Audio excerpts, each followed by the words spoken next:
Gente, agora de volta ao vivo aqui na nossa live da Ampof e para todo mundo que vai acompanhar depois no YouTube. A gente vai aguardar agora o pessoal entrar, ver se agora funciona com Yara, que deve estar voltando. Vamos torcer para dar certo agora essa discussão. Eu estou super instigado para a gente começar essa conversa, né? Alguns estão dizendo que algumas lives estão tendo essa dificuldade. Então vamos ver se agora a gente consegue. Eu soube que desde ontem o Instagram está meio bugado. Então tá uma dificuldade. Muita gente até começando a fazer live no YouTube por conta disso. Mas vocês estão me vendo bem, né? Tá todo mundo me vendo, me ouvindo. Tá tudo certo aí. Eu vou introduzindo... Então, qual é a ideia aqui da live, né? Como eu estava dizendo, que é a proposta da Ampof de dar continuidade a debates, reflexões filosóficas em meio à quarentena, já que a gente não pode estar junto fisicamente. Então, a gente está ocupando, né? A gente, de algum modo, ocupando mais e mais esses espaços, né, virtuais, que eu acho também importante. Esse trabalho hoje também de ocupação das redes, através daquilo que a gente já faz na universidade, naturalmente. E eu acho que esse é um movimento que acabou em circunstâncias bem forçosas, mas imagino que seja uma tendência interessante também, né, de oferecer um debate mais amplo também nas redes, alcançando um público também maior, né, eu acho que isso democratiza o conhecimento de uma forma importante, a partir do que a gente também já faz naturalmente na universidade. Então já foram vários convidados, o Ailton Krenak, né, que é um líder indígena e ambientalista, Flávia Biroli, que é presidente da Associação Brasileira de Ciência Política, Pedro Ambra, psicanalista, Maria Lúcia Cacciola, professora aposentada da USP.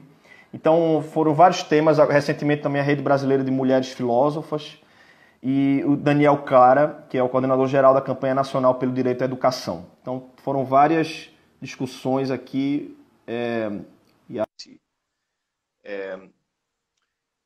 Se agora funciona. E vamos ver aqui. Agora foi, Yara. Oi? Maravilha. Tô te vendo bem Maravilha, agora. Eu é que não estou me vendo, mas isso é ótimo também. Tá tudo bem. Tá tudo bem, eu tô vendo. Vamos ver se. Olha aí, pronto. O pessoal já fez o RU, então tá valendo. Então estamos aqui. Estamos com um grupo bem legal, já mais de 60 pessoas entraram agora e and counting. Então crescendo aqui nossa audiência.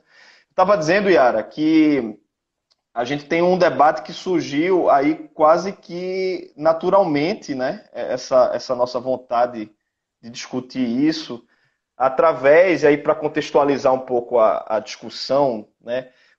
Saiu um artigo na Folha de São Paulo falando a opinião dos grandes filósofos, né? O que é que os grandes filósofos têm a dizer sobre agora todo esse momento da pandemia. E aí eu repliquei, né? Fiz uma crítica de que nesse recorte ali não tinha sequer um filósofo ou filósofa brasileiro, né, ou brasileira. E aí eu trouxe um pouco essa ideia de que possivelmente poderia ser lido como injustiça epistêmica, que é um debate que vem da Miranda Fricker, isso para um pouco para contextualizar, né, que é por que algumas vozes não são ouvidas da mesma forma que outras, né? Então sempre que há um tipo de recorte aí, seja de classe, de gênero, né, de nacionalidade, de cor de pele, etc., que faz com que algumas opiniões valham mais do que outras, por conta de fatores como esses, né, a gente está lidando aí com um problema de injustiça epistêmica, né, ou seja, um recorte que faz com que a gente não se considere, talvez, da mesma forma que outros filósofos ou filósofas de outros lugares, né? Então, eu coloquei um pouco isso, né, como um recorte da filosofia, possivelmente, ou seja, de validação, né, de certas crenças, de certas opiniões, dentro desse recorte, que é fundamentalmente historicamente eurocêntrico, né? Depois a filosofia em língua inglesa, mas você tem um tipo de modo de fazer filosofia de circulação do conhecimento bem específico, né? E eu achei muito interessante que a Yara depois complementou esse debate, né, Yara, trazendo outros recortes de injustiça epistêmica, né, como a questão do gênero. E eu achei assim que seria um ponto interessante de a gente começar a conversar, né, sobre esse sentido talvez mais teórico, mais amplo, né, ou seja, de o que significa fazer filosofia no Brasil, por que a gente ainda se ouve e leva a sério e se discute pouco entre a gente, né? Quais são os fatores por trás disso, que é, eu diria, uma ideia de circulação do conhecimento da filosofia, ou seja, essa parte mais teórica desse debate, né? Que não é especificamente, mas poderia ser, né, discutir aspectos sobre o que é não somente fazer filosofia no Brasil, mas se é possível pensar numa filosofia brasileira e o que é que isso significa, né? Eu acho que esse é um eixo grande da nossa discussão hoje. E um segundo eixo é o que a gente não poderia deixar de falar do momento atual, né? O que é fazer filosofia hoje na conjuntura política, né? Do que a gente está vivendo, quais são os desafios e o papel da filosofia diante de tudo isso, né? Acho que de ontem para hoje surgiram aí novas questões, né, novas provocações que eu acho que cabe à filosofia também, e nós que estamos na academia, né, que estamos na universidade, fazendo filosofia, se posicionar. Então, eu diria que esses dois grandes eixos a gente vai conversar hoje. Um mais teórico, conceitual, que eu acho muito instigante também, muito interessante, e um outro que mais no sentido da filosofia do tempo presente, né, ou seja, o fazer filosofia hoje diante da realidade da conjuntura política que se impõe aí no Brasil, né? Muito bem. Eu sugiro, Yara, não sei o que é que você acha, de a gente começar com essa questão teórica, talvez mais ampla, do que é que você acha também disso, né? Para a gente começar essa conversa. Beleza. Bom, boa noite, Felipe. Boa noite, todas, todos, todes. Deixa eu só Quero. dizer, Yara, te apresentar, né? Que eu esqueci. Fui falando como não caiu a conexão, mas eu acho que muita gente já acompanhou aí, né? Yara é professora, livre-docente da Unicamp, né? Pesquisadora do CNPq, doutora e pós-doutora em filosofia pela Universidade de São Paulo. Foi pesquisadora visitante na Columbia University, na ENS de Paris e na Yale University. E é editora dos cadernos de filosofia alemã e co-editora do blog Mulheres na Filosofia, sobre o qual eu acho que é bem importante depois você também comentar desse trabalho que vocês estão fazendo, né? Vamos lá. Yeah. Vamos lá. Vamos lá, então, Felipe, eu fico bastante feliz de estar aqui conversando com você sobre isso. Na verdade, é uma conversa nossa em andamento, né? Que a gente trouxe aqui agora para a live da Ampof. Quero também parabenizar a Ampof, as suas lives, especialmente a figura da Nádia Junqueira Ribeiro, que está tocando lindamente, né? Enfim, esse canal aqui e fazendo um trabalho muito bonito, né, na Ampof, de colocar pessoas em conversa, de colocar pessoas em diálogo. Acho que isso é o eixo também da nossa conversa. E aí a nossa conversa chama Desafios e Perspectivas, né? Então, só para situar um pouquinho, queria dizer que eu acho que o nosso grande desafio, embora você tenha sugerido uma ordem, né, aí para a nossa conversa, eu acho que o nosso grande desafio hoje é o governo Bolsonaro. Aqui a gente tem o nosso maior problema, né? A gente tem alguma coisa que, enfim, eu na ordem de prioridades, eu anteciparia, né, o governo Bolsonaro na combinação de duas agendas, né, uma agenda, eu diria, neoliberal, né, ultracapitalista, se quiser, com uma agenda neoconservadora, né, a combinação, o encontro disso aí, que tem sido, né, para a universidade particularmente devastador, no caso das ciências humanas e da filosofia ainda mais. Então, eu acho que a gente tem aqui, né, o nosso grande desafio mesmo. E aí, enfim, aí os desafios internos, os nossos desafios, desafios da área especificamente. né? Então, você propôs que a gente começasse por falar de nós mesmos, né? Então, vamos lá. Eu acho que é uma possibilidade, muito embora, enfim, eu gostaria de começar, então, né, Felipe, retomando um pouco aquela nossa conversa, né? Uhum. E ela aconteceu no canal do Caio Souto, aliás, é um outro canal, um projeto que eu quero parabenizar aqui, e para quem não conhece, eu sugiro que conheça, né? Porque é um projeto de divulgação, é um projeto de incitar o debate, né? E foi ali que a gente começou a conversar, você gravou um programa, eu gravei um outro em seguida, e enfim, acho que a coisa que você dizia, né, que era mais importante, você tinha um projeto ali, né, motivado pelo problema, pelo caso pandemia, né, e, enfim, uma imprensa um tanto colonizada, porque só chamou para conversa os autores, né, americanos e europeus, você reagiu a isso, e você tinha um projeto ali que era mais ou menos o seguinte: a gente precisa vencer o nosso complexo de vira-lata, né? Tinha um pouco isso também. A Uhum. gente tem um olhar muito, talvez excessivamente atento para o que está fora, estamos descuidando aqui do nosso debate interno, né? E isso é um problema, né? Para além do que você chamou de injustiça epistêmica, né? Que injustiça epistêmica é uma coisa que costuma vir de fora, né?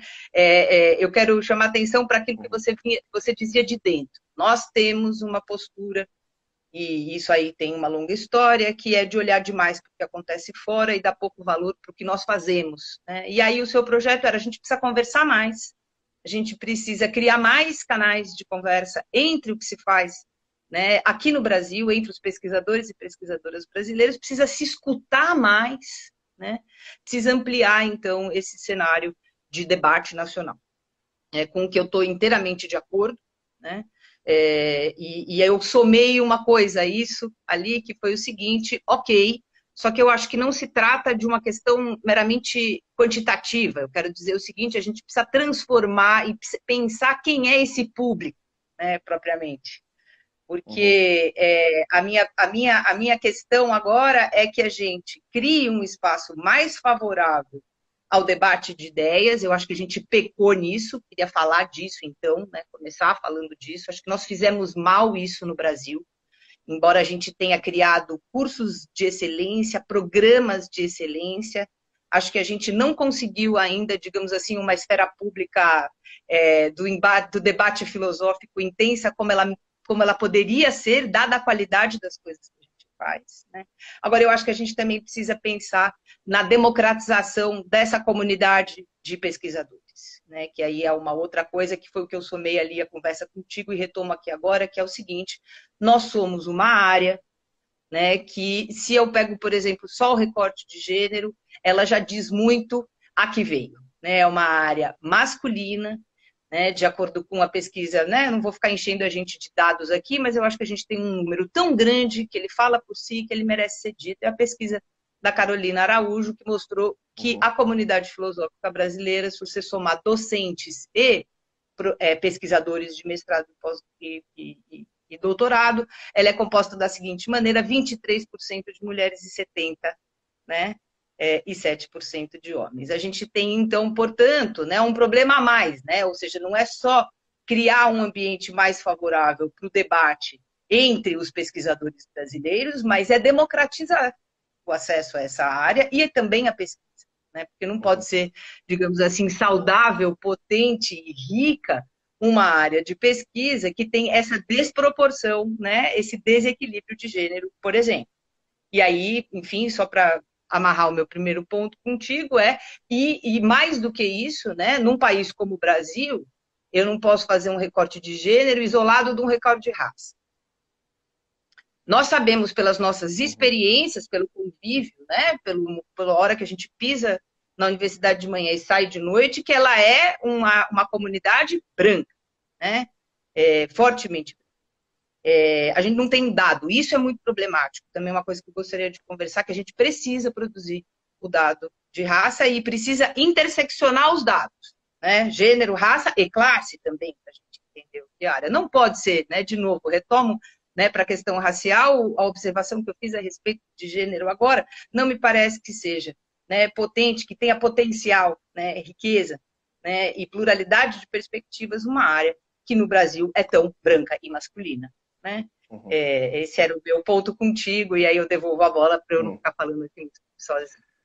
Eu acho que foi super interessante essa tua contribuição, eu acho que de outros níveis de injustiça epistêmica, né? Eu trouxe, acho que um recorte, a gente poderia falar realmente de vários, e como a construção, eu acho, do mainstream, né? Do que se estabeleceu como cânone na filosofia, ele é fundamentalmente não somente eurocêntrico, né? Mas masculino, branco, então, como digamos, confrontar, né, tudo isso, eu entendo, assim, por um lado, que existe uma dimensão, inclusive que a gente pode conversar aqui, né, sobre práticas. Eu acho, por exemplo, o blog de vocês, né, vem trazendo um espaço de visibilidade que é fundamental, né, ou seja, porque determinadas vozes ou determinadas perspectivas foram historicamente tidas como periféricas, né, enquanto outras foram centrais e que constituíram esse cânone, né? Eu acho que esse é um debate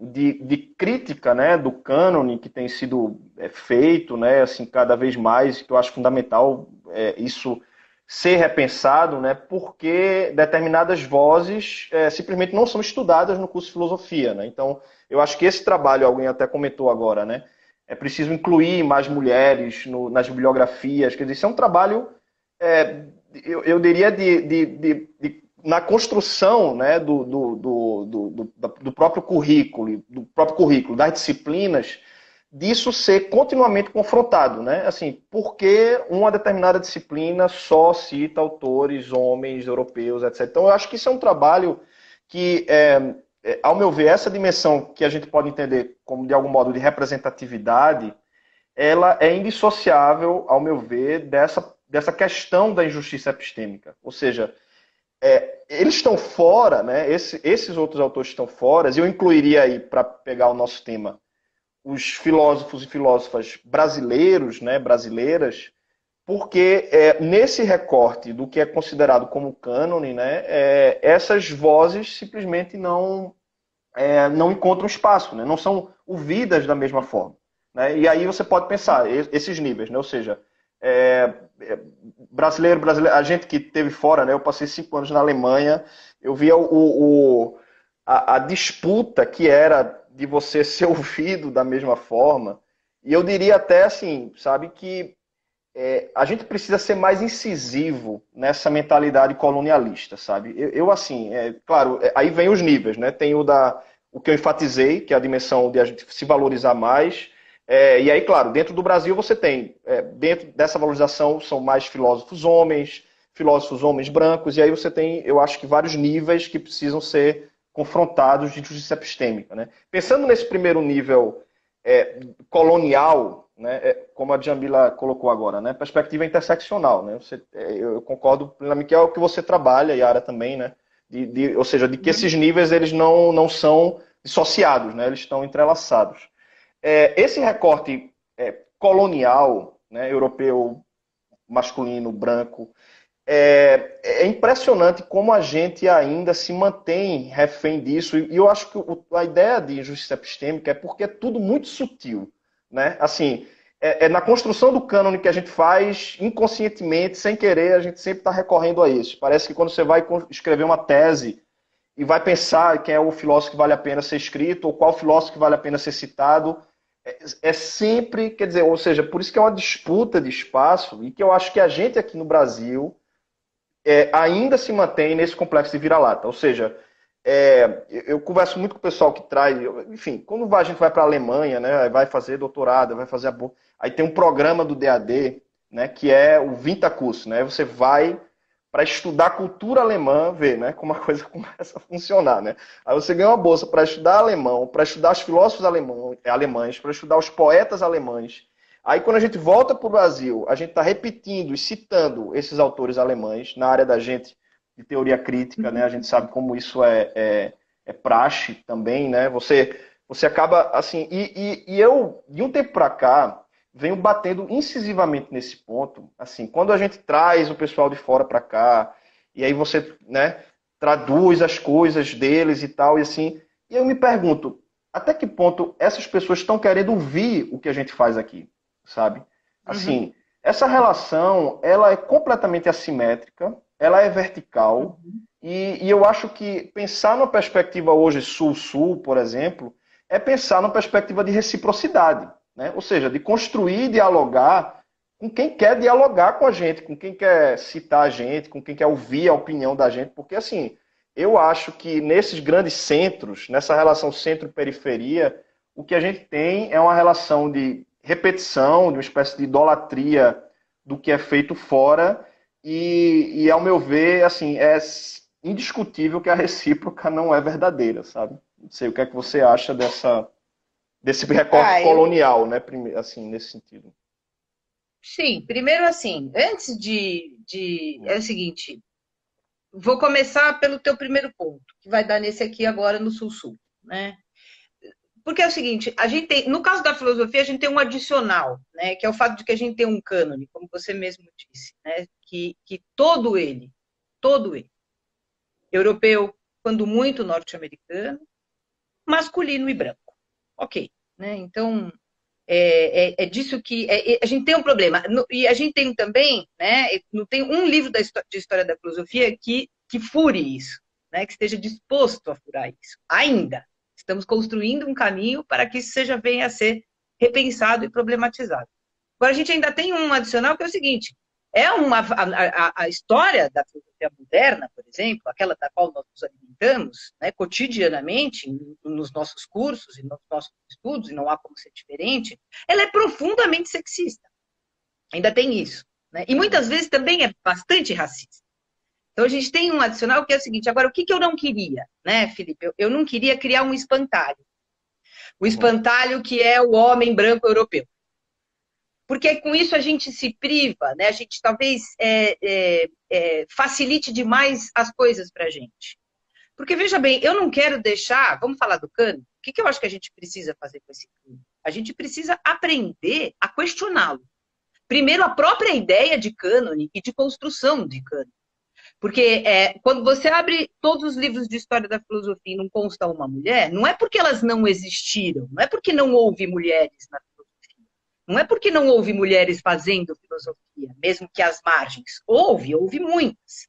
Né? Um dos objetivos do blog Mulheres na Filosofia é isso. Né? Essa semana a gente Uhum. publicou um lindíssimo verbete escrito pela professora Ana Rieger, da Christine de Pizan. Então, Uhum. havia do século XIV, na Itália, uma filósofa potente, extraordinária, aliás, escrevendo em vários gêneros, não apenas na filosofia, e ela esteve lá, ela só não entrou no cânone. Então, o que a gente precisa fazer? A gente precisa aprender agora a repensá-lo e trazer, né, quem ficou à margem para o centro. E aí, com isso, a gente reconta essa história agora, incluindo nela, né, colocando para dentro dela quem ficou de fora. O E a Caio gente disse vai, agora, acho que Yaró, que os pensadores não tem nenhuma pensadora. A coleção inteira dos pensadores, imagina. É. uma única, né? Tanto que agora também tem um projeto, só que eu já que está sendo liderado pela professora Rita Machado, que chama As Pensadoras, é um curso só, né, de mulheres, filósofas ministrado por mulheres, e que tem esse título lindo, e vai sair muito provavelmente uma publicação para contestar justamente esse profundo sectarismo sexista, né, do nosso cânone, que é alguma coisa. Uhum. Mas o que é muito bom, né? Eu acho que o que eu queria dizer, além disso, é o seguinte: eu não quero, de outro lado, jogar essa história toda na lata do lixo. Né? Por exemplo, eu não estou disposta a parar de ler o Rousseau, porque ele tinha aquelas opiniões muito, muito contestáveis a respeito da racionalidade feminina.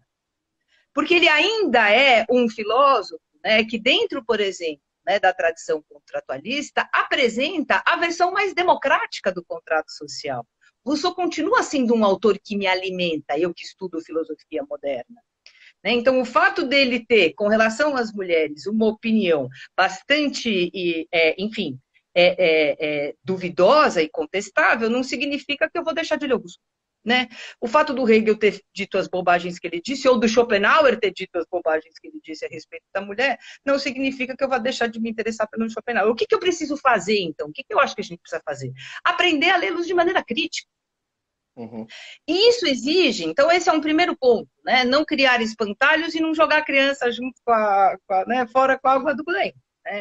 Esse é o meu ponto. Então, é poder ler criticamente os autores da história da filosofia. Porque a história da filosofia continua sendo uma história importante no Ocidente. Ela continua sendo, né? O Ocidente vai continuar. Quando a gente questiona, né, digamos assim, né, de uma perspectiva sul, né, com uma motivação decolonial, o tipo de cânone que a gente construiu, isso não significa de forma alguma que a gente vá, enfim, precisar se privar de pensar com eles. É pensar com e contra.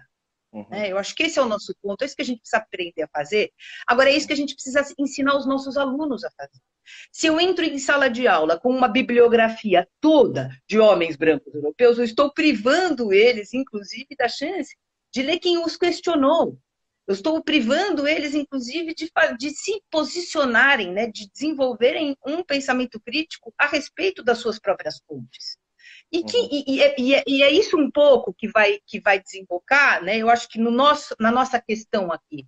A gente quer, né, que a filosofia brasileira tenha uma vitalidade, né, maior do que a gente acha que ela pode ter. Agora, eu acho que isso pelo menos no domínio da filosofia prática, que é a minha praia, né? Agora, isso passa, né, por uma comunidade mais disposta a ler criticamente as suas fontes, né? E não como se fossem bíblias, né? Que a gente acaba desenvolvendo uma postura na pesquisa também muito sectária, de um aluno que trata o seu autor principal quase como se fosse uma fonte, é uma postura um pouco religiosa. Isso precisa acabar, né? Precisa acabar. E vai acabar na graduação. Eu acho que é quando a gente mexe na graduação, né, e suscita a leitura com contra, né? É isso. Essa questão do cânone, eu tendo a pensar como uma ideia de ampliação, né? Porque eu acho que muita gente até, né, colocar, quando a gente vai fazer uma revisão do cânone, quer dizer que ninguém vai mais ler, sei lá, Hobbes, que foi o objeto da tua tese de doutorado, ou Kant, ou Hegel. Eu lembro conversando muito com a Monique Rushoff, né, sua colega lá na Unicamp, e aí ela, que é uma especialista em Kant, né, tem trabalhado também sobre feminismo, sobre revisão do cânone, e eu acho que esse tipo de postura, inclusive como ela coloca, é de uma postura seguinte, olha, não quer dizer que a gente não precisa mais ler Kant, ou Hobbes, ou Hegel, mas ler criticamente, né, por um lado, como você colocou, e eu acho que você traz essa outra ideia de ampliar, né, se perguntar por que aquele cânone foi constituído dessa maneira, porque algumas vozes ainda estão fora, né? Inclusive a próxima live da Ampof vai ser sobre filosofia africana, e aí um recorte também, você tem uma pluralidade também ali, né, de autores, autoras, quer dizer, sem precisar negar aquilo que existiu, né? Eu lembro alguém postou, eu queria saber quem é que estava cozinhando para Hegel quando ele estava escrevendo a Fenomenologia do Espírito, né? Circulou esses dias isso. Ou seja, pensar que a produção do conhecimento ela era fundamentalmente daquele modo porque havia uma forma de divisão, haviam pessoas que não estavam podendo produzir da mesma maneira, porque, enfim existe uma divisão também do trabalho ali que era fortemente sexista, etc. Então você tem um porquê também de explicar por que alguns autores estavam dentro do cânone, né?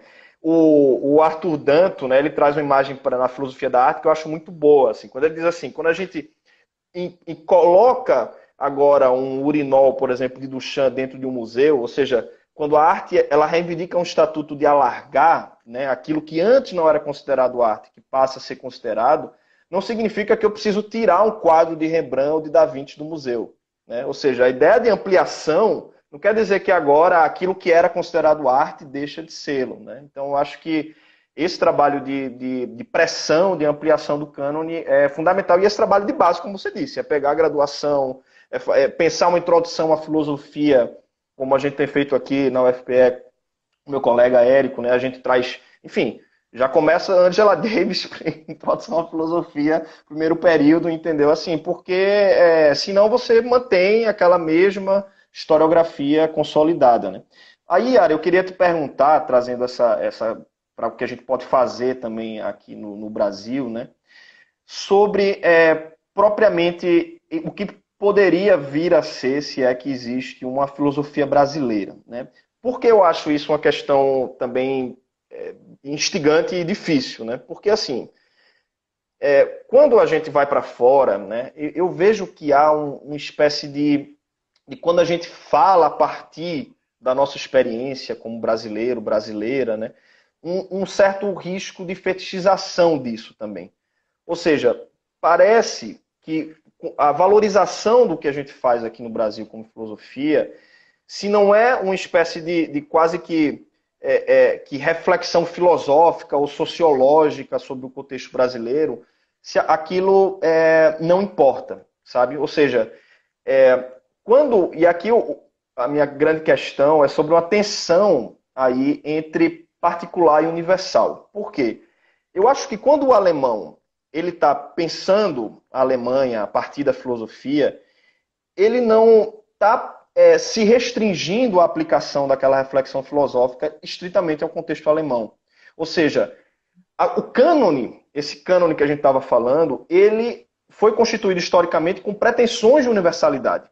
Né? Ele pretendeu falar de um mundo, eu acho as páginas de Kant, quando ele vai falar assim em detalhes dos costumes assim das culturas, uma coisa assim do alto de sua Königsberg, de uma espécie de arrogância e pretensão filosófica, sabe assim, que dentro da particularidade pretende ser universal. Quando a gente fala e às vezes pensa da filosofia brasileira, eu não acho que necessariamente deva significar, e aqui a gente pode conversar e enfim ouvir a opinião de apenas uma espécie de reflexão sobre o Brasil, sabe? Assim, como se fosse um particularismo. Eu acho que a gente pode tirar esse lugar de onde a gente está falando, né? Como dali partir para a nossa reflexão filosófica. Eu gosto muito, por exemplo, da queda do céu, enfim, outros que traz outras ontologias, né, que falam a partir da nossa experiência do Brasil, mas que não deveria se restringir simplesmente a um particularismo filosófico, sabe? Eu às vezes me pergunto o que é que significa essa filosofia brasileira, porque quando a gente está numa disputa epistêmica, né, com outros lugares, parece que fica menor, ou fica uma fetichização de, esse é o, sei lá, o diferente que vai falar daquela coisa estranha e exótica que é o Brasil. Não sei, né? Eu acho que é uma disputa que, não sei, deveria falar e tentar dialogar de igual para igual com outras perspectivas, com pretensões universais, né? Não sei o que você acha. Bom, eu estou plenamente de acordo. Eu acho que uma coisa que nos caracteriza, né, enquanto um certo campo do saber, é uma busca, né, crítica ou não, mas é uma busca por pensar a relação do particular com o universal. Nós trabalhamos num certo campo conceitual, né? Então, acho que isso a gente podia, talvez, para responder a sua pergunta, a gente precisava poder falar de peito um pouco mais aberto e se engajar mais em perguntar, né, o que propriamente a gente entende por filosofia. Né? Em primeiro lugar, para, num segundo momento, pensar se faz sentido falar uma filosofia brasileira. Eu vou te dizer, o Felipe, que eu vejo a filosofia, né? Há tantas definições de filosofia quanto filósofos há neste mundo, né? Mas a primeira coisa aqui me remete à filosofia, do lugar de onde eu falo, de acordo com as minhas matrizes teóricas e com o modo como eu aprendi, exercito e continuo a exercer, a filosofia é uma busca no caso da filosofia prática, né, ela é uma busca por princípios de ação. Né? Eu estou num campo de uma filosofia crítica, porém normativa. Né? E que se pretende sempre conversando com a pretensão de universalidade. Né? Isso posto não significa de forma alguma, né, que eu sustente as ilusões que a filosofia moderna, né, construiu para a gente a respeito de uma razão universal que é dessituada, né, que seria, enfim, a razão de um sujeito que é um sujeito bastante ilusório, porque, enfim, sem corpo, sem história, sem lugar social, né? Sem, enfim, nenhuma concretude. Ou seja, a gente está num lugar aqui, né? Eu estou falando de um lugar tenso, evidentemente, que é de uma busca filosófica por princípios, né? E pela justificação de princípios no campo da filosofia prática, que se pretende ao mesmo tempo crítica da maneira pela qual a modernidade construiu, né, uma série de ilusões para ela mesma, para ela poder, né, fazer essa abordagem normativa. Então, o que eu quero dizer com isso? Eu quero dizer com isso o seguinte, que a gente precisa entender que filosofia não é sociologia, né, que filosofia não é ciência política, que há uma especificidade, né, do fazer filosófico, que hoje eu acho, né, só um parêntese, né, nisso, que claro que não há nenhuma filosofia prática contemporânea que possa se sustentar por ela mesma. Né? Ela precisa das outras ciências humanas para poder olhar, se ela se pretende, né, se a filosofia prática pretende, de algum modo, fazer diagnósticos e pensar o tempo presente, ela não pode fazer isso sozinha na sua pretensão ontológica, metafísica ou de universalidade. Ela precisa conversar com as outras ciências humanas para que ela não seja, claro, uma pura fantasia amalucada, né? Então, se é que ela tem essa pretensão de falar do tempo presente. É aqui que eu chego, então, né, no seu... É por isso que eu tenho mais afinidade, né, com o fazer filosófico dentro da teoria crítica. Claro, né, porque ali tem digamos assim, um imperativo, que é o imperativo da conversa com as outras áreas, né? Agora, veja, isso não significa que a filosofia não tenha a sua especificidade, é uma conversa com as outras áreas, e não um desmoronamento das fronteiras. Né? Porque enquanto filósofo, eu não faço pesquisa empírica, por exemplo. Né? Enquanto alguém que está buscando uma certa compreensão do significado do tempo presente, eu acho que assim, eu gosto muito da definição arendtiana, né? Da filosofia como um pensamento que busca significados, né? E buscar significados significa também procurar entender de acordo com que princípios, normas e valores nós agimos e julgamos uns aos outros. Ok, é um bom lugar para a gente começar a pensar, né, o sentido da filosofia. Agora, enquanto tal, eu não sou uma socióloga que vai a campo entender como as novas direitas estão se comportando no Brasil. Agora, se eu quero falar do tempo presente, eu preciso ir ver como é que os meus amigos sociólogos, os meus colegas cientistas, eles estão, né, nas suas pesquisas empíricas e de campo, né, avaliando essas... Então, percebe? É isso que eu quero dizer, né? Não é um desmoronamento das fronteiras entre as ciências, mas é a ideia de uma cooperação. Então, isso que eu queria dizer em primeiro lugar, só a título de começar, porque só isso aqui dava, né, uma live só. Fazer filosofia brasileira, aí eu gostaria de ficar longe dessa ideia. Eu posso dizer, talvez eu pudesse contigo ir fazer filosofia no Brasil. Vamos pensar como tem sido, está sendo, né? E como é que a gente tem feito filosofia no Brasil. Né? Porque como eu não tenho nenhuma pretensão de que o sujeito do conhecimento é um sujeito dessituado, né? Eu só consigo pensar a razão situada, né? Claro, né, na sua produção, ela é contextualizada, o sujeito do conhecimento que usa a sua racionalidade, ele está, né, no tempo, no espaço, na cultura. Então, é claro que eu gosto da ideia da gente pensar junto o que tem sido, né, como tem sido fazer filosofia no Brasil. Agora, o qualificativo brasileira aqui me incomoda, como se houvesse algo que pudesse ser dito propriamente brasileiro, aliás, como se houvesse alguma coisa chamada Brasil. Né? Aqui já tem um certo essencialismo do qual eu gostaria de me afastar. Né? A menos que eu tivesse, então, uma fantasia, né? Isso aí me suscita a ideia de que a gente tem, por exemplo, uma cultura brasileira. Não existe a cultura brasileira?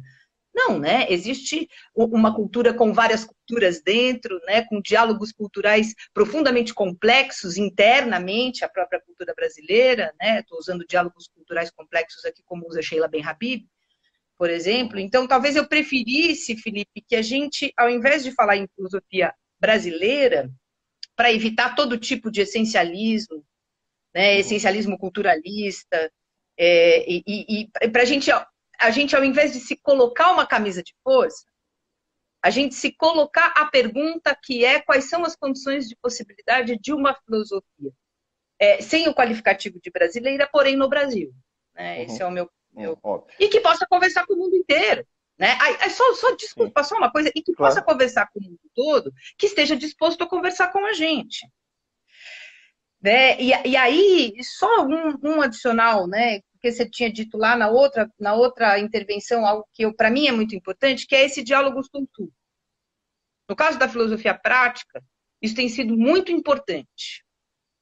Por que muito importante? Né? Porque eu acho que tem alguma coisa como o sul, né?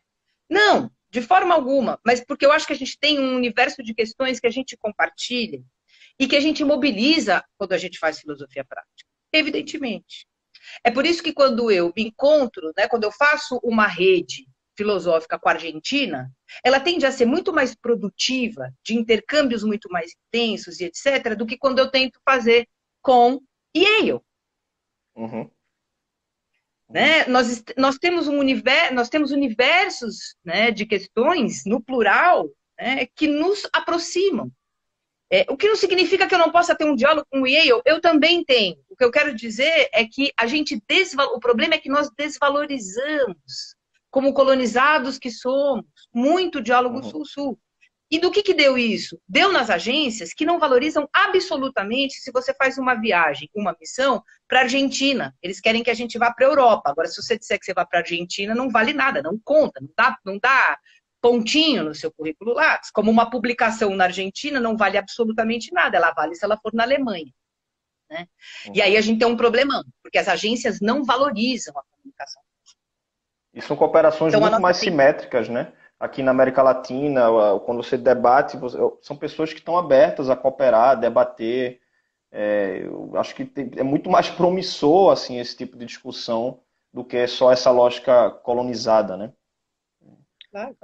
Agora, assim, eu pensando, não sei o que você acha, fazendo um pouquinho de autocrítica, né, do que a gente pode fazer, digamos, para mudar um pouco esse cenário, né? O que é que você acha que falta, né, a filosofia aqui? Até porque, se a gente vê no debate público, e aí pensando agora a inserção do filósofo também como engajado na discussão pública, né? A gente está passando por um momento, fazendo um pouco já pensando no momento atual, né? E tudo isso que a gente está vivendo, a gente vê, por um lado, uma maior inserção até de professores universitários que, de algum modo ou de outro, estão agora lidando com novas tecnologias, com lives, streamings, e estão contribuindo, acho que de uma maneira mais incisiva para o debate. Economistas, cientistas políticos, você vê um tipo de discussão que a própria sociologia já mais consolidada nessa importância, né, do intelectual no debate público, né, a contribuição dele. No caso da filosofia, isso me parece ainda tão tímido, sabe? Você conta assim nos dedos um ou outro, e até as pessoas quererem ouvir, né, esse trabalho do que é feito na universidade, o impacto que aí você tinha nas redes, ou estava sendo ocupado, enfim, por essa narrativa olavista, né, Olavo de Carvalho e tal, que estavam ocupando as redes de uma maneira que a gente ainda fazendo essa autocrítica, né, a gente não estava ocupando esses espaços. Ou por outro, você tem filósofos midiáticos, né, que são sempre os mesmos, que estão em qualquer programa, ou então, e falta um tipo de debate mais qualificado e uma contribuição daquilo que a gente está trazendo na universidade que atinja e possa contribuir efetivamente para o debate público, né? Me parece que ainda a gente tem isso seria um desafio, me parece, da importância do que a gente pode fazer também ainda aqui no Brasil, né? E pensando ainda mais nesse momento, e aí já ligando, né, com essa toda a convulsão política, né, do que a gente está passando e o que é que a gente pode, como filosofia, contribuir mais decisivamente para isso, né? O que é que você acha? Eu acho que tem que fazer autocrítica, sim. Né? Aliás, eu faço ela o tempo inteiro. Eu não sei que dificuldade, né? A gente tem com a ideia de autocrítica. Eu não sei quanto a vocês, mas eu acordo e durmo fazendo autocrítica. Basicamente. Eu acho super importante, né? Porque, veja bem, com respeito especificamente à filosofia, né, Felipe? Eu acho que, somando, né, o que precisa ser feito? Eu acho que a gente, então, né, só para ir amarrando, a gente precisa ter outra postura em sala de aula, que é democratizar as nossas bibliografias e estar mais disposto, né, a questionar essas coisas tão sólidas que nos formaram. Esse cânone, essas ideias, essas, né? Perder aceitar um solo um pouco mais pantanoso, talvez, né? Uma parcela importante aqui dessa comunidade precisa aceitar perder o protagonismo, né? Tem uma única voz aí falando há muito tempo, ou duas, ou três, e precisa.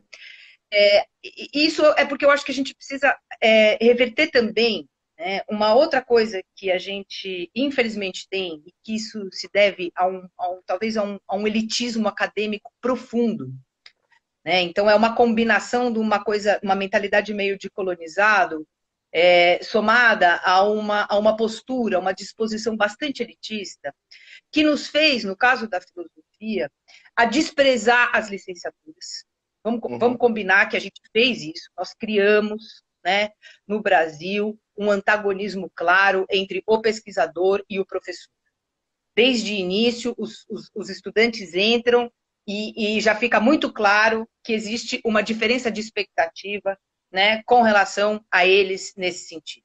Os bons vão para a pesquisa, os não tão bons vão ser professores. Isso aqui é devastador.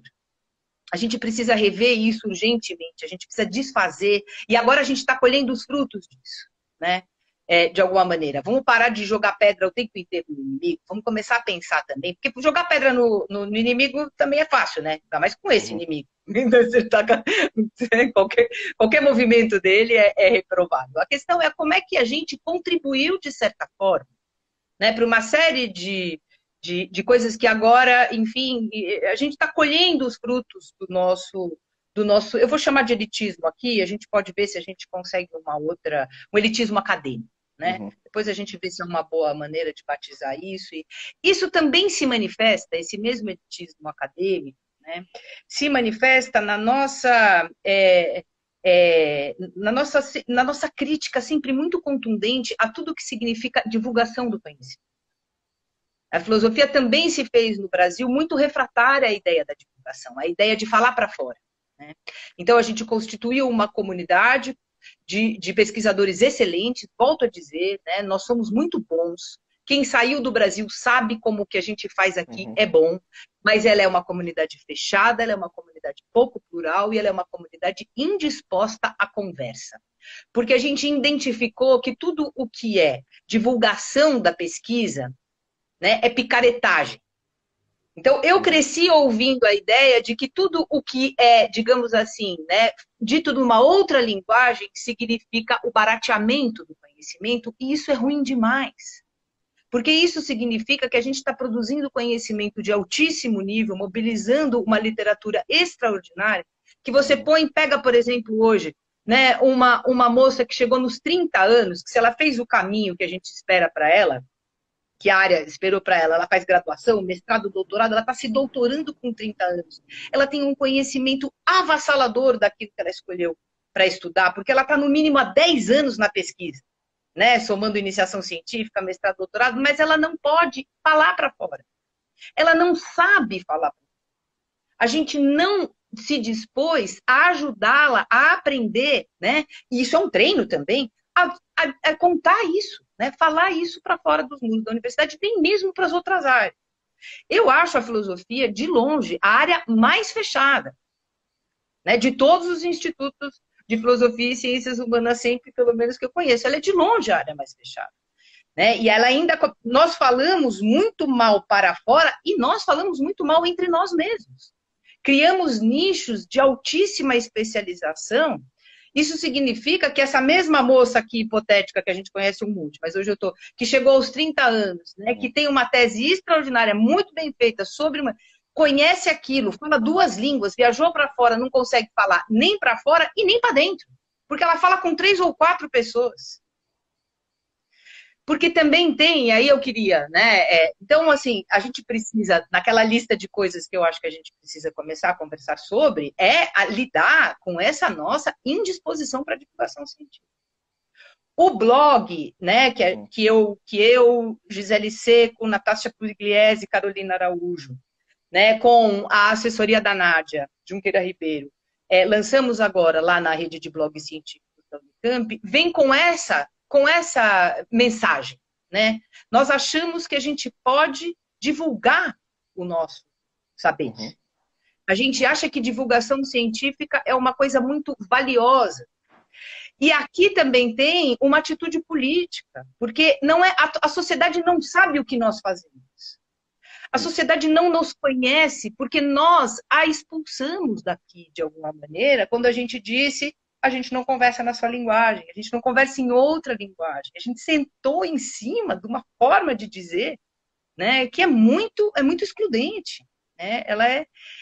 Então é um pouco isso, né? Eu acho que para isso que vem um pouco o blog e tantas outras iniciativas que estão aí, né? Nesse sentido. E aí, só para, né, acho que é isso, né? O grosso, assim, que como é que a gente faz, né? E que é um trabalho Talvez, fantástico, né? né? Esse O blog, de se fazer. Eu acho incrível.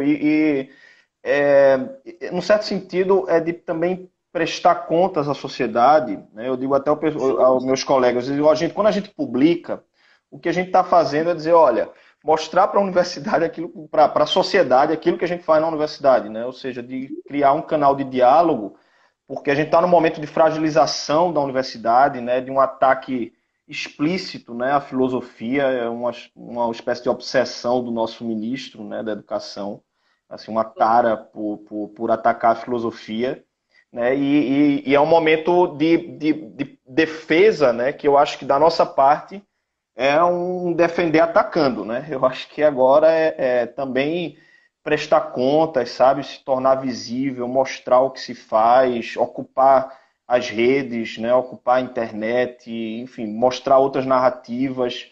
Hoje é uma disputa de narrativa, né? E isso é um pouco a meia-culpa, né? Eu acho de nós, sim, professores, professoras, né? Universitários, de não ter ocupado esses espaços nessas disputas, né? E aí sim, eu acho que a gente tem sim. sim. Não, não, não queria te interromper, não. Termina.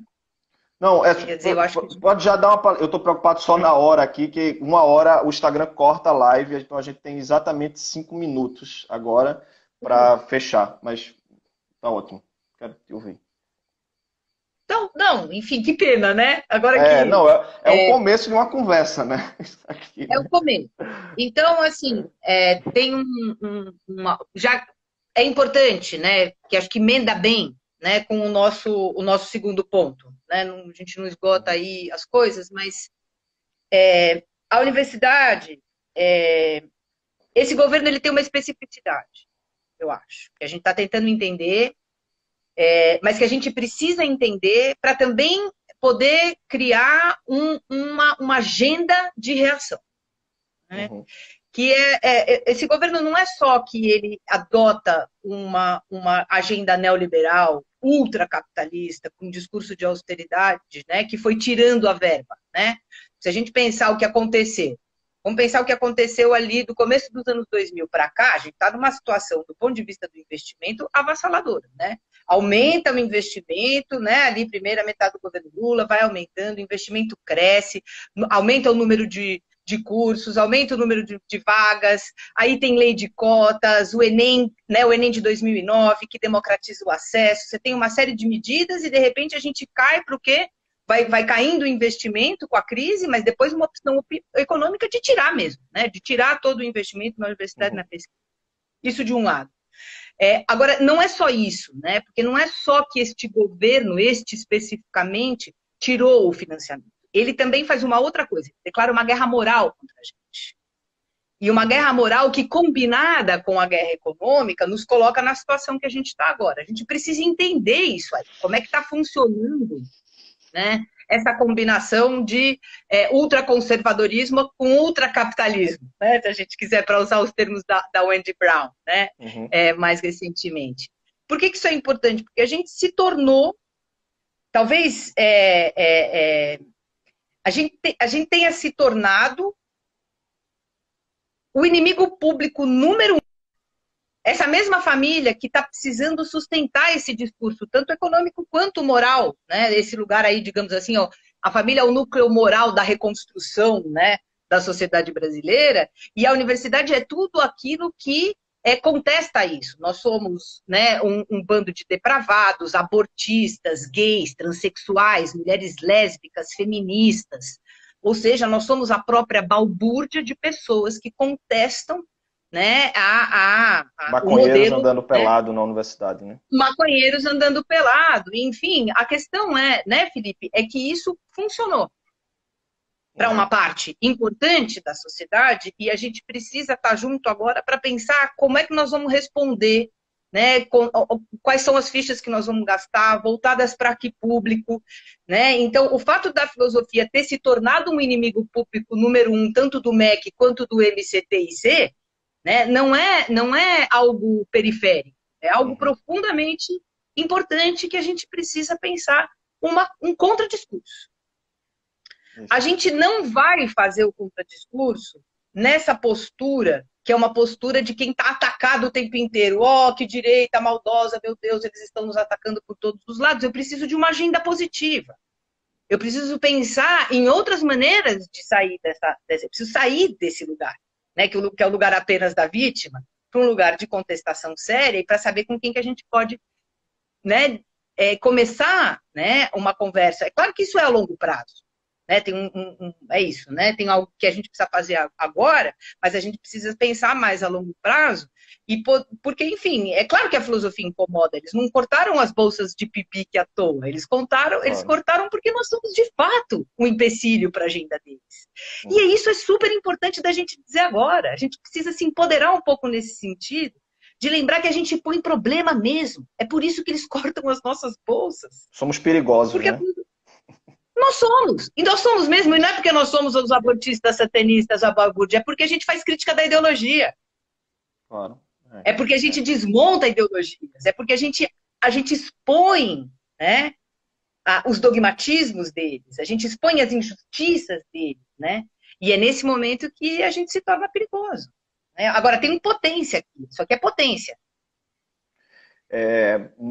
Yara, tem um monte de gente aqui pedindo para a gente continuar um pouquinho na hora que esquentou aqui o debate, né? Como a gente está chegando em 1 hora, se você topar mais uns 15 minutinhos, a gente, enfim, quem quiser seguir aqui, que está todo mundo aqui pedindo. Enfim, eu vou encerrar aqui agora, tá, gente? Então, já agradecendo a presença de vocês, lembrando que a próxima live vai ser 8 de junho, segunda-feira, com Wanderson Flores Nascimento, com Catiúcia Ribeiro, sobre filosofia africana. Então, nesse trabalho de ampliação aí do cânone. Maravilha. Então, agradecer já a todo mundo que vai estar vendo a gente depois no YouTube, né? Vai estar disponível. Agradecer, aqui eu estou também na parceria com o canal Nós, né? Que a gente tem divulgado também esse material de produção de conteúdo de filosofia, junto com conversações filosóficas aí do Caio e ocupando as redes, né?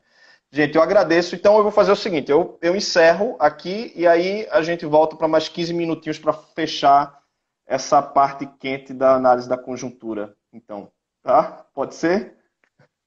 Tá joia. Então, vou encerrar aqui. Tchau, tchau, gente. Pronto, Yara. Estamos de volta. Olha, o negócio estava ali que a gente não podia encerrar. Tinha mais de 100 pessoas e muita gente pedindo, já está todo mundo entrando de novo. Já estamos com quase 50 novamente. Não, eu proponho a gente continuar, né, pensando hoje o caos que a gente está vivendo, né, e o lugar da filosofia no meio disso tudo e talvez situar de uma certa perspectiva que se abriu, me parece, e tem crescido de ontem para hoje, de reação. Né? Eu acho que seria interessante a gente pegar esse momento esse momento de reação antifascismo, né? Eu acho importante dar nome aos bois, né?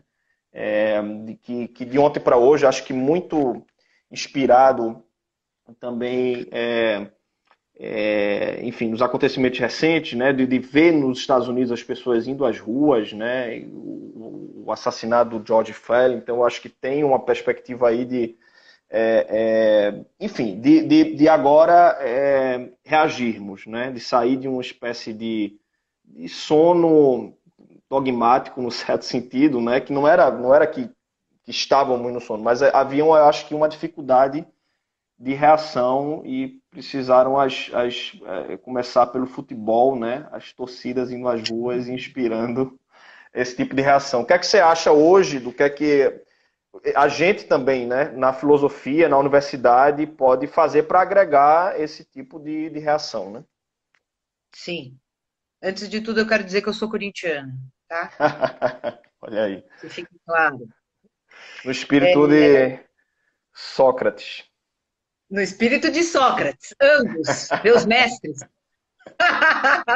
Mara- Maravilha. Sabe, Felipe, assim, eu acho que a gente tem, né? Eu não vou falar dos movimentos na sociedade, né? Porque isso independe da gente, né? Enfim, é claro, uma parte depende da gente, que é o quanto que nós, enquanto professores universitários, pesquisadores e tudo mais, fazemos parte da sociedade, claro, né? Então, do ponto de vista da nossa atuação, né, que eu acho que é disso que se trata, que é um pouco se perguntar o que a gente pode fazer agora, né? E o que a gente, talvez mais do que pode, o que a gente está obrigado a fazer agora. Né? Uhum. Eu acho que a gente está definitivamente obrigados a fazer essa conversa em todos os níveis possíveis e âmbitos dentro da universidade, mesmo que à distância. Então, eu acho que a gente, dentro das nossas autocríticas, uma delas que eu acho que a gente tem que fazer é que a gente não fez em sala de aula o que a gente deveria ter feito e aquilo que nós estamos sendo acusados de ter feito a vida toda e jamais fizemos. Que não é de forma nenhuma, né, o marxismo cultural que está na cabeça, né, dessa gente, e nem ideologia e nem dogmatismo, mas é trazer um pouco mais para dentro da sala de aula as tensões sociais, deixar ela ser mais permeável, dela estar mais situada, né, nesse Brasil. Por exemplo, dentro das autocríticas, está começando um panelaço louquíssimo aqui que eu gostaria de fazer, né? Eu me arrependo amargamente de não ter entrado em sala de aula. Eu estou há 25 anos praticamente na sala de aula. Eu deveria ter entrado todos os dias na sala de aula e contado um pouco sobre a ditadura no Brasil. Eu sou professora de filosofia política e ética. Eu simplesmente não fiz um trabalho que eu deveria ter feito, de construir uma memória, né, das nossas experiências na ditadura dentro da universidade. Isso não é sectarismo, isso não é marxismo cultural, isso é o trabalho do professor. O professor tem a obrigação de cultivar a memória e trazer a verdade. E nesse sentido, eu posso relativizar as interpretações, né? Eu gosto muito das hermenêuticas, mas tem uma coisa com a qual eu não tergiverso, que é com a verdade factual. A ditadura não é alguma coisa que nós podemos disputar se houve ou não houve. Ela houve. Não foi uma revolução. Foi um regime assassino que matou pessoas e que está sendo agora renovado, né? Como a gente sabe muito bem, em todos os seus, digamos assim, as suas diretrizes, pelo corpo ideológico desse governo, pelo próprio presidente da República, não preciso dizer isso e nem vou dizer. Agora, o que eu acho? Eu acho que a gente tem que, como professores, né, fazer um trabalho de sala de aula que a gente não fez porque a gente estava preocupado com alguma outra coisa, talvez com a boa filosofia. Eu quero dizer o seguinte, não se faz boa filosofia não cumprindo, como professores, não cumprindo aquilo a que, né, nós fomos chamados enquanto professores, que é uma formação comprometida, né, moral e Uhum. politicamente dos nossos alunos. Então, Uhum. por exemplo, né, Felipe, eu acho que a gente tem que essa é uma das coisas que eu gostaria muito de dizer que eu acho que a gente não fez. A outra, né, Uhum. como reação agora, né, é falar mais. É falar Uhum. mais. Falar mais é se dispor a se expor mesmo num momento em que se expor pode significar a violência verbal, a perseguição, né, e tudo mais. Não temos mais como estarmos de espectadores do que está acontecendo. Nós não tem mais como ser espectador. Eu preciso fazer a denúncia cotidiana em todos os canais de que eu disponho deste governo. Uhum. Né? Então, essa é uma outra coisa que é a coragem, né, de ser um intelectual, mas é de ser um professor na esfera pública. Uhum. Né? Ou seja, de pensar o Brasil, né? Eu acho que isso a gente fez pouco, né, com os nossos alunos. Assim, pensar criticamente, né, o Brasil. Eu acho que Não, no a gente sentido... estava pensando. Hum. Sim. Ou seja, eu acho que de trazer um tipo de... Inclusive, eu não sei o que você acha, né? Mas principalmente para os 70%, né? Pegando o mote do que veio de ontem para hoje, porque a minha impressão assim, é que essa estratégia que você estava dizendo, intencional, né? Ou seja, claramente articulada de ataque à filosofia, né? Na narrativa do governo, ela evidentemente não era por acaso, né? E esse tipo de fragilização mostra assim a impossibilidade, ao meu ver, de contra-argumentar, né? Assim, ou seja, não é uma perspectiva agora de diálogo nesse núcleo duro, né? Eu acho que as reações agora são outras, não dá para crer muito numa racionalidade comunicativa, né? Digamos assim. E aí parte mais para um debate, talvez, eu me pergunto muito assim, como a gente chegou a esse ponto, né? E eu acho que nesse papel que você fala com os estudantes, é de um trabalho que não foi feito de resgatar uma memória, né, desse trabalho que foi sempre de negação, né? E a filosofia, ela, fora, claro, alguns núcleos, alguns mais pontuais, assim, mas eu acho que num contexto mais amplo, a gente, e fazendo novamente a autocrítica, né? A gente deixou isso de lado, né? Uhum. Uhum. Uma outra coisa que eu acho, Felipe, que eu acho que a gente pode fazer na urgência e a longo prazo, né? Que eu tenho pensado muito nisso e tenho pensado agora, especificamente nesse momento. O caso Agamben, ele fez uma coisa interessante, eu acho, né? Vou voltar de novo aqui para a gente. A pergunta é o que nós, né? Nós, os professores, os filósofos, enfim, podemos fazer, o que devemos fazer, precisamos fazer, né? O que não fizemos e queremos fazer diferente, enfim.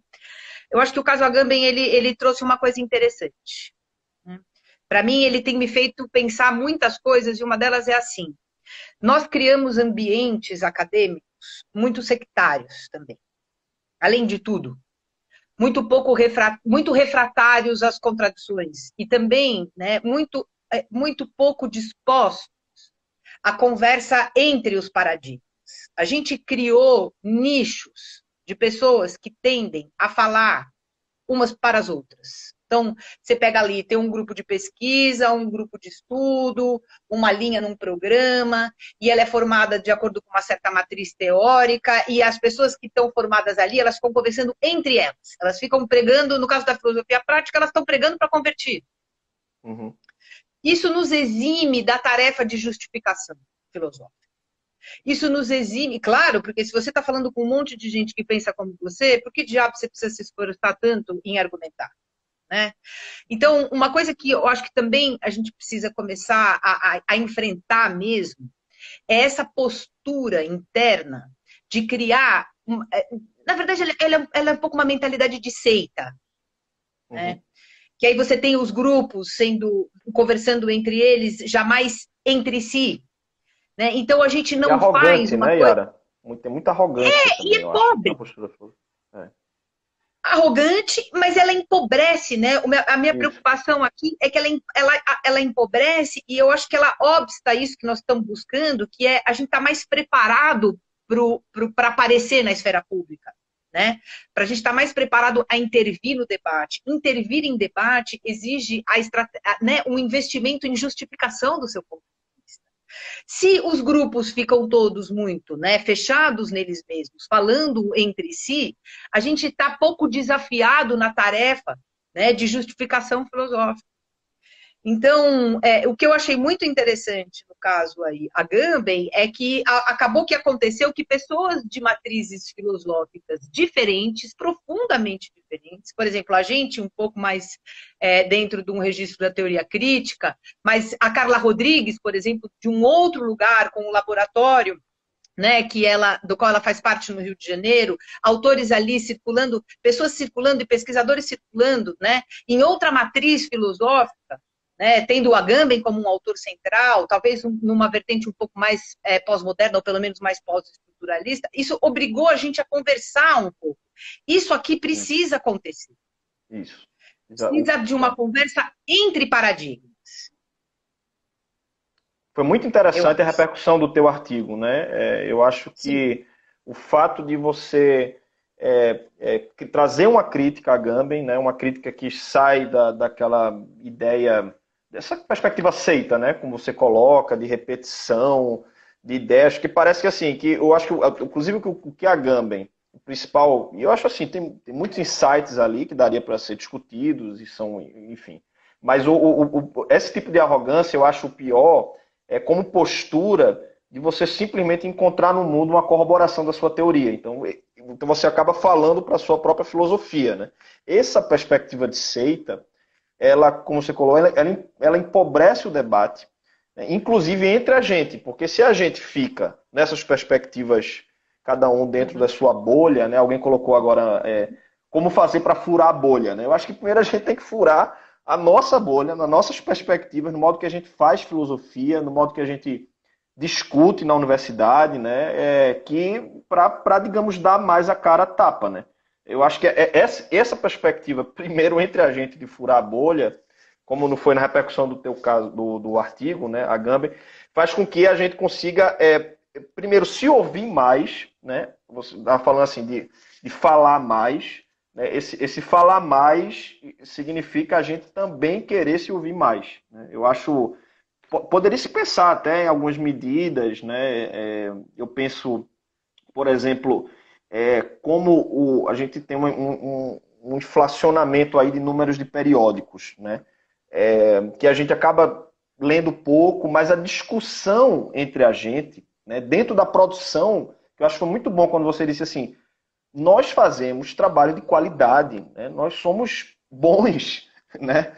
Somos bons filósofos, boas filósofas. Quando a gente chega fora, né, a gente vê a valorização dessas ideias do que a gente faz aqui, mas a gente aqui não se valoriza. Então, tentar pelo menos começar, né, a ter uma discussão, por exemplo, eu via muito na Alemanha, né, quando você lançava um livro, você tinha um debate sobre aquele livro. Então, isso era promovido pelos próprios departamentos, você tinha uma recepção, um ambiente que favorecia a recepção e a discussão de uma obra, para não ficar aquela coisa no vácuo e a gente continuando a repetir o que vem de fora, né? Então eu acho assim, isso para começar a furar a bolha, eu acho que essa postura de dificuldade que a gente tem de se inserir no debate público é de algum modo um reflexo de uma dificuldade anterior de até mesmo discutir entre a gente, né? A gente não discute entre a gente, quem dirá com o debate público, né? Com cientistas políticos, com economistas, ouvindo as pessoas, né?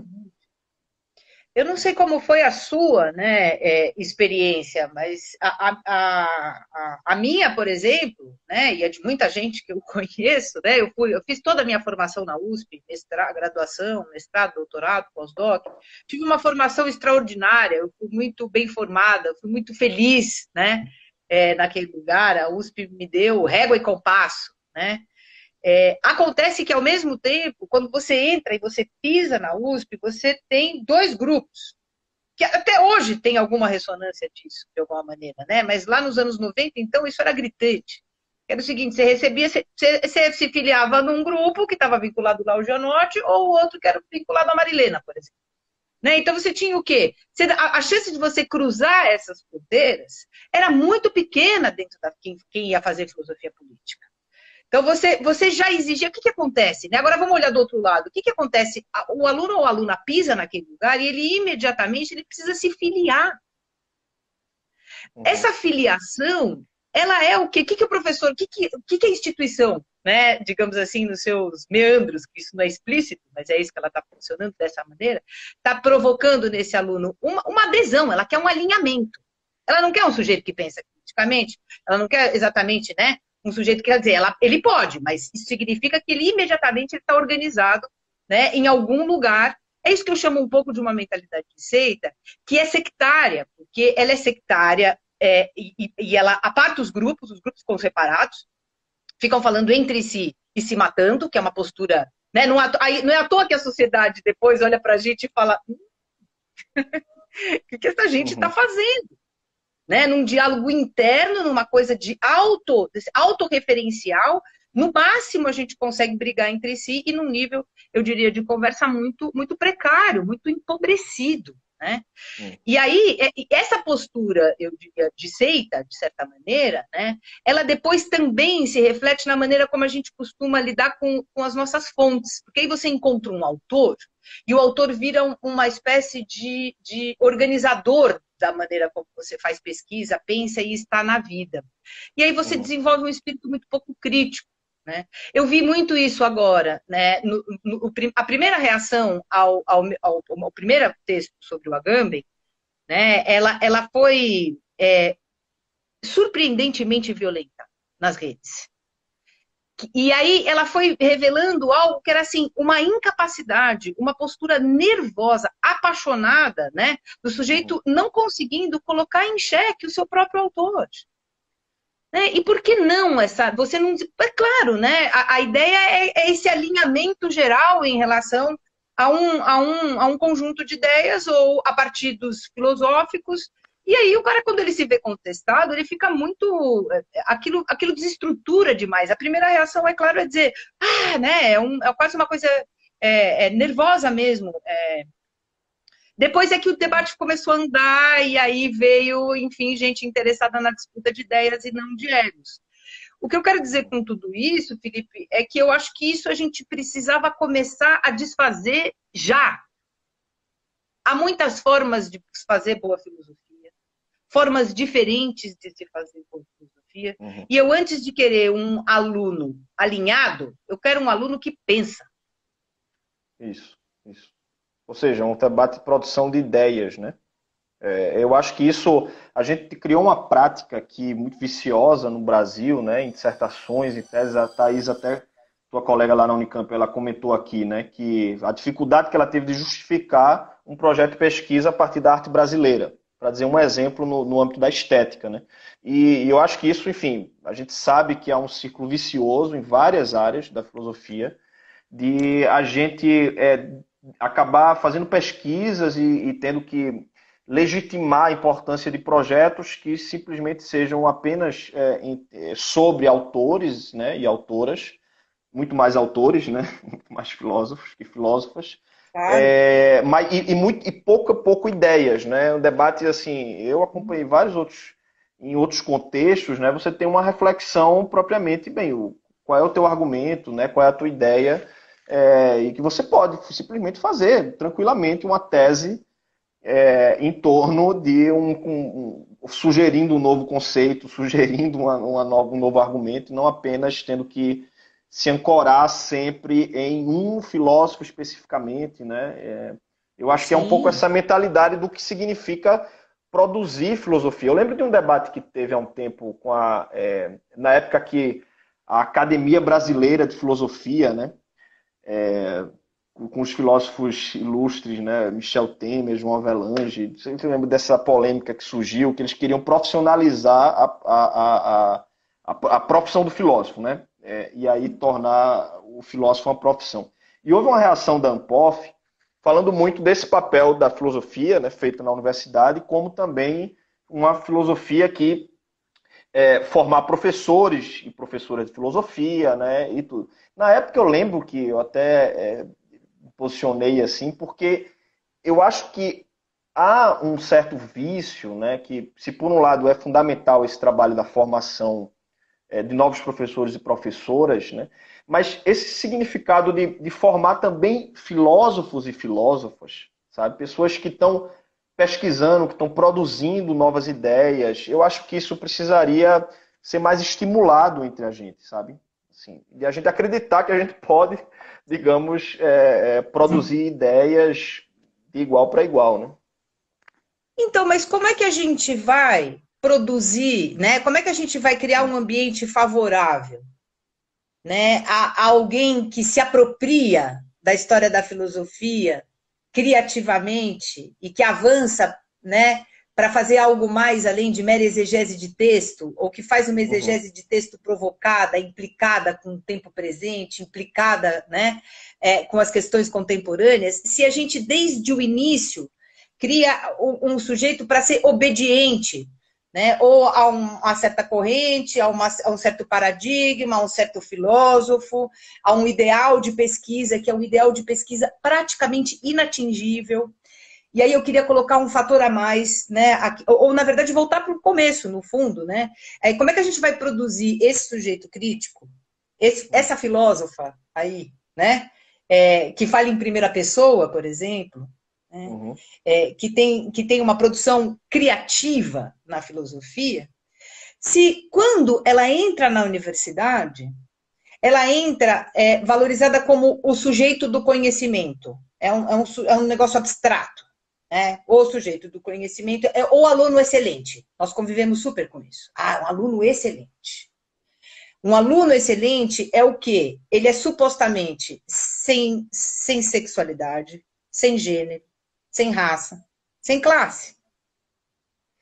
Né? Eu me lembro que e isso é um problema, porque significa, portanto, né, que a gente está o que tem, né, como é que uma pessoa pode ser criativa se ela é um sujeito, uma entidade abstrata, uma ilusão da filosofia? A filosofia precisa ficar um pouco mais atenta à sociologia do conhecimento, né? Eu digo que a gente precisava ler mais Patrícia Hill Collins para se pensar, para se entender como filósofos situados. A gente não pode cair na ilusão, né, de que nós somos de fato portadores de uma razão, os sujeitos. Né? Toda razão é situada, todo sujeito é situado. Ele pode ter a pretensão da universalidade, mas essa pretensão ela também é situada historicamente. Né? O universalismo é uma invenção nossa. Né? Ele não está em lugar. Ele tem que ser historicamente consciente, o universalismo. Né? Então, mesmo eu que defendo, claro que estou muito mais alinhada, né, a uma perspectiva universalista na filosofia, eu não tenho nenhuma ilusão de que eu preciso ter. Que o universalismo ele tem que estar historicamente autoconsciente de si mesmo. Né? De novo aqui, Sheila Ben Habib. Então, Felipe, tem um problema, que eu me lembro quando a gente começou só vou falar, mas quando a gente começou a discutir as cotas na pós-graduação, o debate estava alto, né? Imagina, intensíssimo, porque a gente não tinha conseguido em São Paulo nem fazer cota para ingresso no vestibular. Então, começou por cima, né? A fazer a cota, discutir as cotas pelos programas de pós. Eu me lembro de ouvir a seguinte frase. A frase era assim, que me importa, né, se... Claro que era uma frase para questionar a necessidade de cotas. Que me importa se é mulher, homem, negro ou gay? Me importa que seja inteligente. Essa frase vindo de alguém que, né, de um professor, ou uma professora, enfim, ela pode ter um sentido que é o seguinte, ok, né, ela pode ser uma fala antidiscriminatória. Pode. Mas ela é, na verdade, uma fala, né, que não está disposta a pensar que os nossos alunos, eles são, sim, mulheres ou homens, de classes sociais distintas, com sexualidades distintas, e que esses marcadores sociais têm impacto nas suas escolhas de temas, no modo como eles vão desenvolver os seus temas, porque o sujeito do conhecimento, ele não é uma abstração, ele é um sujeito situado. Né? Então, enquanto a gente não aceitar essa ideia e a filosofia não desfizer essa ilusão aí que ela, né, cultiva há muito tempo, eu acho que a gente não vai conseguir, né, emplacar uma filosofia mais, digamos assim, viva e com sentido, né, criativa, e que não seja mera reprodução e exegese de texto. Esse Isso. é o meu, Até meu ponto. a Alane comentou aqui, eu acho que um comentário legal, assim, falando como os professoras de ensino médio conseguem ter esse trabalho crítico, né? Eu diria até, às vezes, a gente tem muito que aprender, porque eles conseguem num trabalho de formação de Uhum, base, né? Que é indispensável uhum, e que consegue ser uhum, muito mais crítico, né? Nesse sentido amplo de pensar por si mesmo, de criação de ideias e tal, do que o enrijecimento desses alunos e alunas quando chegam na universidade, que encontram, eu acho que um tipo de cânone e um tipo de perspectiva muito mais hermética, enrijecida, aprendem uma forma específica do que seria uma pesquisa em filosofia e vai reproduzindo aquilo, né? Até porque são formas que quase que tem que se enquadrar num determinado jogo acadêmico, né, que acaba sendo muito mais, digamos, de prender, né, de dar amarras do que propriamente de instigar um tipo de reflexão própria. Né? Eu acho que isso é uma prática na universidade, no ensino superior, até mais do que no ensino médio, mas que a gente uhum. precisa também enfrentar, né? Eu acho que essa dificuldade que a gente tem hoje de também de ter voz no debate público muito, eu acho, consequência, né, efeito disso que já é um problema de diálogo entre a gente, né? Um modo que vem, né, é histórico, né? A forma como se constituiu os departamentos de filosofia no Brasil. Sim, eu concordo. Eu acho que são sujeitos, né, que têm vozes. Se para que esse pesquisador se transforme num intelectual, né, engajado, Uhum. adoro a ideia, aliás, acho que a gente devia voltar a falar nela com tranquilidade. A gente precisa que a subjetividade dele, né, não seja, digamos assim, toda ela achatada, né, reprimida, né, em nome desse suposto pesquisador excelente, que na Uhum. verdade esse sujeito aí ele só tem cara de ser neutro e universal, porque ele tem gênero, ele é masculino, né? Ele tem cor, ele é branco, e em geral na faculdade de filosofia ele é de uma classe social que permita ele ter, né, persistir no curso de filosofia. Então Uhum. é um universalismo bastante substitucionalista que está funcionando, né? Entendi. A gente está tomando a voz, né? A gente está elegendo a voz de um sujeito como se fosse a voz do sujeito. Isso é um problema. Então, como assim? Eu não posso ter, né? Então, uma área rica, plural, né? Se a gente não fizer desde, por isso que eu digo, né? Eu realmente acho tudo que eu estou disposta a fazer hoje está remetendo à sala de aula. Eu acho que a gente precisa mexer fortemente nas nossas salas de aula. Uhum. Essas vidas precisam importar. Elas precisam poder falar na primeira pessoa. É só assim, né, que a filosofia vai fazer sentido no Brasil, eu acho. Acho que Afirmar essa primeira pessoa, né, que filosofa, que faz filosofia. Maravilha, claro. Yara. Eu não estava preparado para essa continuidade. Estou vendo que minha bateria aqui está Tá ótimo. 3%. Então, imaginava que ia ser uma hora, né? Mas queria agradecer imensamente, né? Que um debate maravilhoso, que eu acho que, enfim, abriram muitas questões. É um debate urgente, necessário. É uma pena que não deu para também ver todas as questões. Eu estava sempre olhando aqui questões e comentários ao debate. Isso só mostra que é um debate que a gente precisa dar continuidade, né? Então, de repensar isso, enfim, para a gente ver o que é que a gente pode mudar também no modo que a gente faz filosofia com todos os seus desafios, percalços, injustiças, né? Então, Sim. agradeço muito tua participação e essa conversa maravilhosa, tá? Eu também, Felipe. Gostei muito de conversar com você, gostei muito de estar aqui. Quero depois olhar todos esses comentários e as questões. Vou fazer isso com calma depois, não dá tempo, eu não consigo fazer tudo ao mesmo tempo. Mas foi muito jóia e queria dizer para todo mundo: cuidem-se, cuidem-se. Procurem as suas redes, falem uns com os outros, A gente precisa de isolamento social, mas solidão intelectual jamais. Tamo junto e vamos lá. Adorei. Maravilha. Tchau, tchau.